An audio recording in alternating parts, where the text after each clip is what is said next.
শিল্পাঞ্চল সাভারের আশুলিয়ায় GTI sports limited নামে একটি কারখানার ৭ জন কর্মকর্তার নামে মামলা প্রত্যাহার এবং চুরি যাওয়া মালামাল উদ্ধারের দাবিতে মানববন্ধন কর্মসূচি পালন করেছে ওই কারখানার শ্রমিক কর্মচারীরা।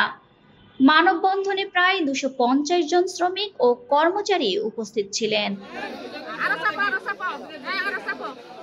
রোববার বিকেল 4:30টার দিকে আশুলিয়ার শিমুলিয়া ইউনিয়নের দিঘিরপাড় এলাকার জিটিআই স্পোর্টস লিমিটেড কারখানার মূল ফটকে এ মানববন্ধন কর্মসূচি পালন করে তারা। মোহাম্মদ সাইদুল রহমান সে নিটিংয়ে কর্মদায়িত্বে আসছিল, থাকার পরে সে অনেক কাপড় চুরি করা হয়েছে, প্রায় 8 টনের মতো। সেগুলো আমাদের বড় বড় কর্মকর্তা থেকে আমরা শুনতে পাইছি।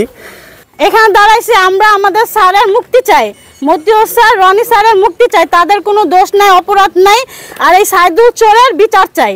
মানববন্ধনে শ্রমিকরা জানান, জিটিআই স্পোর্টস লিমিটেড কারখানার নিটিং এর জুনিয়র অফিসার সাইদুল ইসলাম গত 2 মাসে 4টি চালানের মাধ্যমে কারখানার প্রায় 47 লাখ টাকার সুতা চুরি করে বিক্রি করে দেন।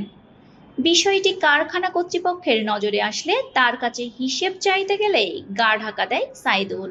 পরে গত 16 এপ্রিল দুপুরের দিকে তাকে পিটিয়ে আহত করে কারখানায় আটকে রাখে বলে অভিযোগ এনে আশুলিয়া থানায় তার ভাই একটি মামলা করেন।